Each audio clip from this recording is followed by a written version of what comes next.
Minister for MSME. MSME Minister. ధన్యవాదాలు అధ్యక్ష. మొదటి ప్రశ్నకి సమాధానం పరిశీలనలో ఉంది.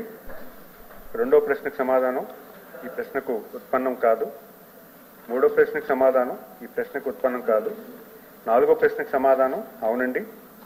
ఐదో ప్రశ్నకు సమాధానం ఎస్సీ ఎస్టీ బీసీ మరియు మైనారిటీ చెందిన 45 సంవత్సరాల నుండి 60 సంవత్సరాల మధ్య వయసు గల అర్హత కలిగిన మహిళకు సంవత్సరానికి 18,750 రూపాయలు చొప్పున ఆర్థిక సహాయాన్ని అందించడమైంది. 2020 నుండి 2024 మధ్య కాలంలో 16,810 కోట్ల మొత్తాన్ని ఇందు నిమిత్తమే ఖర్చు చేయమని. ధన్యవాదాలు. కళ్యాణ్ గారు. మంత్రి గారి సమాధానం వినడం జరిగింది.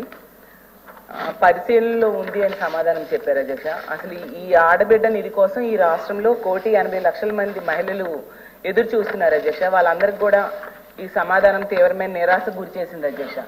ఎందుకంటే ఈ కూటమి ప్రభుత్వం ఎన్నికల టైంలో ఇచ్చిన హామీల్లో ఇది చాలా ప్రధానమైన హామీ అధ్యక్ష.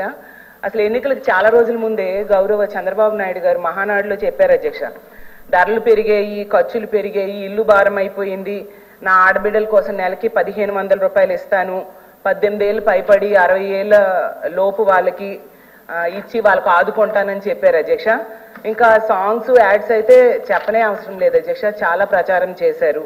అలాగే ఇంట్లో ఎంతమంది ఆడబిడ్డలు ఉంటే అంతమందికి కూడా ఇస్తాను అని చెప్పడం జరిగింది అధ్యక్ష. అలాగే జూన్ 4న ప్రభుత్వం వస్తుంది, జూన్ నెల నుంచే ఇచ్చేస్తాననేసి బాండ్స్ కూడా ఇవ్వడం జరిగింది అధ్యక్ష. అయితే ఇప్పుడు పరిశీలనలో ఉంది అని చెప్పారు. అంటే ఏంటి అధ్యక్ష పరిశీలనలో ఉంది అంటే, మంత్రి గారిని అడుగుతున్నాను, ఎప్పటి నుంచి అమలు చేయాలో కనీసం పరిశీలన చేశారా? ఎంతమంది లబ్ధిదారులకు అర్హత ఉందో కనీసం పరిశీలన చేశారా? ఎన్ని వేల కోట్లు అవసరం అవుతుందో కనీసం పరిశీలన చేశారా? ఈ నిబంధనలపై ఏమైనా మంత్రివర్గ ఉపసంఘం కోసం పరిశీలన చేశారా? అలాగే ఈ నిబంధనల కోసం అధికారులతో కమిటీ వేయడానికి ఏమైనా పరిశీలన చేశారా? అలాగే గౌరవ మంత్రి గారు, గౌరవ ముఖ్యమంత్రి గారు దీని మీద ఏమైనా సమీక్ష ఎప్పటికీ ఇంచుమించు 10 నెలలు అవుతుంది, ఏమైనా సమీక్ష చేశారా అని నేను అడుగుతున్నాను అధ్యక్ష. అలాగే తీసుకుంటే సుమారుగా నా అంచనా ఏంటంటే 1,80,00,000 మంది లబ్ధిదారులు ఉన్నారు అధ్యక్ష. దీనికి సంవత్సరానికి 32,400 కోట్లు అవసరం అవుతుంది అధ్యక్ష. ఈ ఏడాది అంటే ఇప్పుడు నడుస్తున్న ఏడాది అంటే గత బడ్జెట్ ఈ సంవత్సరంకి 18,000 బకాయి పడడం జరిగింది అధ్యక్ష. వచ్చే సంవత్సరం కూడా బడ్జెట్ లో ₹1 కూడా అంటే మొన్న ప్రవేశపెట్టిన బడ్జెట్ లో కూడా ₹1 కూడా కేటాయించలేదు అధ్యక్ష. ఇది నిజంగా చాలా అన్యాయం అధ్యక్ష.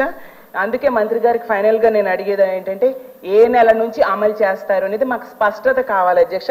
ఎంత మందికి అమలు చేస్తారని కూడా మంత్రి గారు స్పష్టంగా చెప్పాల్సిందిగా కోరుతున్నాను అధ్యక్ష.